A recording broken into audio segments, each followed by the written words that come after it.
একটা জিনিস আসলে বাংলাদেশে কখনো পরিবর্তন হয় না, এটা আমি খুব স্পষ্ট খেয়াল করছি যে যখন কোনো ঘটনা ঘটে তখন সেই ঘটনা নিয়ে নগদেই যে অ্যাকশন হয় এটা সারা বছর হয় না।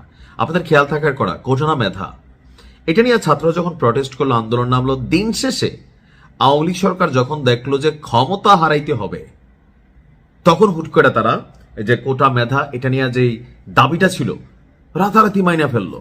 কিন্তু এতগুলা ঘটনা, এতগুলো জীবন, এতগুলো প্রাণ ছুটে গেল, তখন যখন তারা বললো যে আমরা দাবিটা মানছি, যারা আন্দোলনকারী ছিলেন বা সাধারণ জনগণ মনে করলো এটা প্রথমে কেন মানলেন না, মানতে তো পারতেন। এখন দোষ কি শুধু আওয়ামী লীগ সরকারের চরিত্রে? না, এই যে ইউনূস সরকারের চরিত্রটা ঠিক একইভাবে। ওসমান হাদির হত্যাকাণ্ডের ইস্যুতে ইনকিলাব মঞ্চের যে দাবি দাওয়াগুলো ছিল, বিচারিক প্রক্রিয়া যে দাবি দেওয়া ছিল, দীর্ঘদিন যাবৎ কথা বলছে, পোলাপাইন মাঠে নামছে।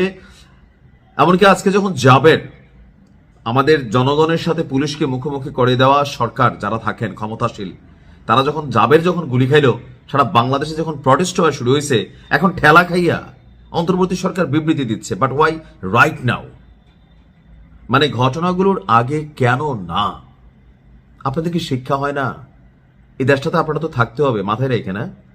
আচ্ছা, এখানে কি হয়েছে? হুট করেই হাদির ঘটনার যে তদন্ত জাতিসংঘের আন্ডারে ইনকিলাব মঞ্চের দাবি ছিল, তো জাতিসংঘে চিঠি পাঠাবে অন্তর্বর্তী সরকার। আজকে কিছুক্ষণ আগে জাতিসংঘের সংশ্লিষ্ট দপ্তরে চিঠি পাঠানো হবে বলে অন্তর্বর্তী সরকারের বিবৃতিতে বলা হয়েছে। তো বিবৃতি যদি দিবেনই ভাই, তাহলে জাবেরকে কেন গুলি খাইতে হইল? মানে রক্ত ছাড়া কি এই দেশে কোনো কিছুই আদায় হয় না? বিবৃতিতে বলা হচ্ছে যে শরীফ ওসমান হাদি হত্যার বিচারের দাবিতে 5ই ফেব্রুয়ারি 2026 বিকাল থেকে ইনকিলাব মঞ্চের ব্যানারে রাষ্ট্রীয় অতিথি ভবন যমুনার সামনে বিক্ষোভ শুরু হয়। যমুনা এবং এর আশেপাশের এলাকায় বিক্ষোভ নিষিদ্ধ থাকা সত্ত্বেও, তো নিষিদ্ধ করলো কে? ডক্টর ইউনূসের সরকার। কেন? কারণ এখানে ডক্টর ইউনূস থাকে। তো আওয়ামী লীগের সময় তো একই সিস্টেম ছিল, তখন মনে এখানে নিষিদ্ধ ছিল না, বা থাকলেও ওই যে ক্ষমতাশালী যারা রাষ্ট্রের প্রধান ক্ষমতাশালী তাদেরকে নিরাপত্তা দিতে হবে আমাদের টাকা দিয়েই। এই যে পুলিশ তো আমাদের টাকাই চলে, তাদের বেতন চলে। আর পুলিশের বিষয়ে আমি বারবারই বলি, গরিবের সন্তান চাকরি বাঁচাইতে উপর মহলের অর্ডার ফলো করে। তো বলা হচ্ছে কি, নিষিদ্ধ থাকা সত্ত্বেও আইন শৃঙ্খলা বাহিনী প্রথমে বিক্ষোভকারীদের বিরুদ্ধে কোনো ধরনের বল প্রয়োগ করে। ওই যে গণহারে কথাবার্তা, আইন শৃঙ্খলা বাহিনীকে কেন বিক্ষোভের জন্য মানে চাপ প্রয়োগ করতে হলো, মানে ছত্রভঙ্গ করার জন্য? আপনারা কেন এই বিবৃতিটা আগে দিলেন না?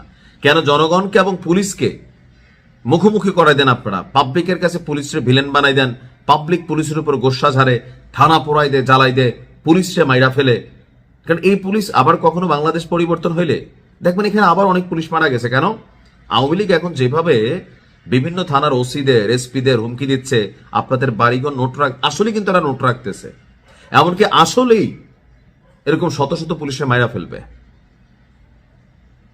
এটা বাস্তবতা বাংলাদেশে। আমরা এখন কিন্তু এগুলাই দেখবো হয়তো বা। এখন পুলিশে জনগণের সাথে লাগাই দিয়া, রাজনৈতিক দলগুলোর সাথে লাগাই দিয়া, যেই চেয়ারে বসে সে তার নিজস্ব সেফটি চিন্তা করে। এখন বলতেছে যে বিক্ষোভকারীরা ব্যারিকেড ভেঙে, তো বিক্ষুব্ধ তো হয়েছে শেখ হাসিনার বাংলাদেশ থেকে এই পোলাপেন কেমনে ভাগাইছে? এরকম আপনার মতন ভদ্র কথা বইলা একটা ছোট্ট ঘটনা থেকে তো আওয়ামী লীগ সরকারের পতন হইল।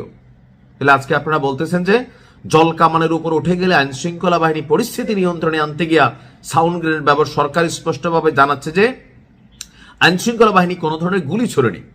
তো জাবের কিভাবে গুলি খাইলো? তাহলে এখানে থার্ড কোনো পার্টি ঢুকলো? তাহলে আপনারা কেন এই সিচুয়েশনটা তৈরি করে দিলেন যে এরকম সিচুয়েশনে রাজনৈতিক ফায়দা এখানে নেবেই, ডিসঅ্যাডভান্টেজ নেবে? এখন দেখা গেছে জাবেরকে গুলি করা হয়েছে, আল্লাহ বাঁচাচ্ছে, সেটা রানের সম্বন্ধে গুলি লাগছে। এখন এটা কি বুলেট আমরা জানি না, বাট হয়তো জানবো। বুকে তো লাগতে পারতো, মাথায় লাগতে পারতো, তখন আপনি কি করতেন? মানে যা আছে আপনাদের সিস্টেম খালি রান হলে হয়েছে, আমরা গরিব বাঙালি, আমরা এরকম ঘটনাতে মরবো, মাইকটারি খাবো, তারপর আপনারা বিবৃতি দিবেন। আমি মনে করি যে দেখেন কোনো রকম পরিবর্তন হয় নাই। এখন অন্তর্বর্তী সরকার বলছে কি, আপনার আব্দুল্লাহ জাবের সহ 23 জনকে আপনার চিকিৎসা গ্রহণের জন্য তারা ঢাকা মেডিকেল কলেজে তারা সকল ধরনের ব্যবস্থা করতেছে। আর 8 ফেব্রুয়ারি জাতিসংঘের সরকার চিঠি পাঠাবে। সরকার শরীফ ওসমানের বিচারের জন্য স্পষ্টভাবে বদ্ধপরিকর। তো এইসব মানে কূটনৈতিক ভাষা শুনলেই মাঝে মাঝে জিদ ওড়ে। জাতিসংঘের অধীনে তদন্ত পরিচালনা আইনগত দিক সরকার গভীরভাবে পর্যালোচনা করছে, কচু করতেছে। আপনি যাই দেখেন কেউরই কোনো খবর নাই। পর্যালোচনা করতেছে কে?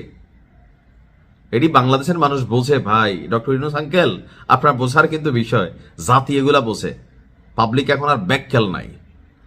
যাই হোক, আমরা মনে করি, এমনকি দেখেন বিক্ষোভকারীদের উপর মাত্রাতিরিক্ত বল প্রয়োগের যে অভিযোগ আসছে তা সঠিক নয়। তা আওয়ামী লীগ সরকারের সময় তো শেখ হাসিনা এগুলোই বলছে, না না না, এই যে তোমরা দেখা যায় গণমাধ্যমে সব ভুয়া মিথ্যা, হাসান মাহমুদ এগুলোই বলতো। একই কথা, কিসের পরিবর্তন আপনি এখানে দেখছেন? কোনো কিছুই না। তাড়াতাড়ি নির্বাচন দিয়ে একটা রাজনৈতিক সরকার আনেন, তখন আমরা কথা বলার সুযোগ পাবো। ভালো থাকুন, আসসালামু আলাইকুম।